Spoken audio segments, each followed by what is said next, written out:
It was a bright Saturday morning when Daniel drove toward the entrance of his family's campground. The place had been in his family for decades, a quiet retreat where travelers, hikers, and campers felt free. But as Daniel approached the main gate, his heart stopped. Across the entrance, gleaming like a new prison fence, was a large metal barrier with a bold red and white HOA sign, "Private Property, Resort Access Only." Daniel slammed the brakes and stepped out of his truck. He wasn't imagining it. The barrier was real, blocking every car and guest from entering. Just last week, families had been laughing here, roasting marshmallows, and kids had run around with glow sticks at night. Now, there was silence. His phone buzzed nonstop with texts from confused campers. "We can't get in. Did you shut down? What's going on?" Standing in front of that barricade, Daniel felt a mix of anger and disbelief. This wasn't just a random sign, it was an outright attempt to choke his business. The local homeowners association had always whispered about how they didn't like outsiders near their fancy resort, but this? This was bold. He knew right then something bigger was going on. He could feel it in the air, in the smug silence of the empty road. The HOA thought they had one. But Daniel wasn't about to walk away. He clenched his jaw, grabbed his phone, and snapped a picture of the barrier. He had no idea yet that this moment was only the beginning of a fight that would flip the entire resort community upside down. Daniel marched into the resort office, the picture of the barricade glowing on his phone. Behind the glossy marble counter sat a woman in a navy blazer, her name tag reading Karen Thompson, HOA president. She looked up with a thin smile, the kind of smile that wasn't friendly at all. "Can I help you?" she asked, her voice syrupy sweet. "Yes, you can," Daniel replied firmly, holding up the photo. "You need to explain why your HOA has blocked my campground entrance." Karen leaned back, folding her hands. "That property is private. We're protecting our resort from unwanted traffic. Too many campers have been, how do I put it, disturbing our peace." Daniel's eyes narrowed. "Your peace? That's my family's land you've cut off. You're trespassing with that barrier." She gave a little laugh. "Oh, please. Who even goes to that old campground anymore?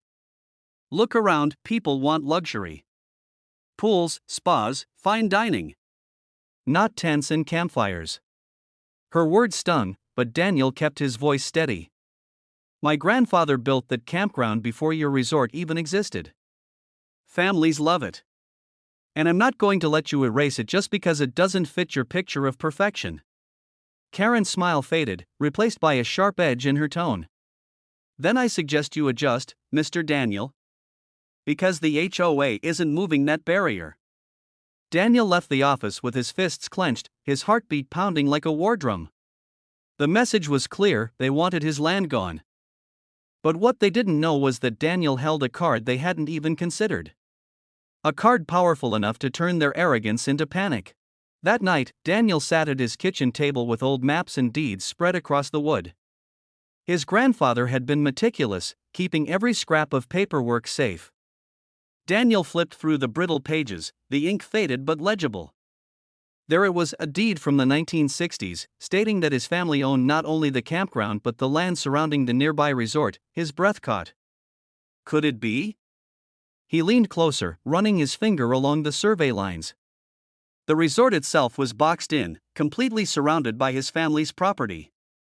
The only road leading to their resort? It ran through his land. And the right-of-way? Never granted to them legally. Daniel leaned back in his chair, stunned. The HOA thought they were blocking him, but the truth was, they were the ones trapped. They had built their empire in the middle of his family's land, assuming no one would ever challenge them. A plan began forming in his mind. He didn't want revenge, he wanted respect. But if they pushed him, he would show them exactly who held the real power here. He picked up his phone and dialed his lawyer, his voice steady but charged with fire. "I need you to come by tomorrow. I think the HOA made a big mistake and I'm ready to prove it." By the next afternoon, Daniel stood once again at the blocked entrance, this time with his lawyer by his side. A crowd of confused campers and even some resort guests had gathered, watching the standoff unfold. Karen arrived with two HOA board members, her blazer sharp as her tone. "Back again, Mr. Daniel?" she said, tilting her head. "Still trying to fight the inevitable?" Daniel's lawyer stepped forward, holding a thick folder. "Actually, yes. And it seems the inevitable is not what you think. According to county records, Mr. Daniel owns this land, all of it, including the only access road your resort uses." Gasps rippled through the small crowd. Karen's smile faltered for the first time. "That's ridiculous. We've been using this road for years." The lawyer nodded calmly. "And illegally so. You've never been granted a right of way. By placing this barrier, you've committed trespassing and interfered with a legal business." Daniel stepped closer, his voice steady but filled with weight. "You blocked me out, Karen. But the truth is, you're the ones locked in. Without my permission, your resort has no legal access to the main road." The board members exchanged uneasy glances. Karen's face reddened, but she said nothing. The silence of the crowd made every second feel heavier. For the first time, Daniel wasn't the one on the defensive. He had shifted the ground beneath their feet. News of the conflict spread quickly through the town. Local papers picked it up, bloggers wrote dramatic headlines, and soon everyone knew about the campground versus resort battle. Strangers began stopping by Daniel's property, some offering support, others curious to see the man who had turned the tables on the HOA. Meanwhile, the HOA board scrambled behind closed doors. They tried to paint Daniel as unreasonable, but the evidence was clear. Every record confirmed his ownership. Resort guests began questioning the leadership too. If the HOA couldn't even manage land rights, what else were they hiding? Karen knocked on Daniel's door one evening, her smile nowhere to be seen. "We should talk," she said stiffly. Daniel invited her onto the porch. She hesitated before speaking. "Look, maybe we got off on the wrong foot.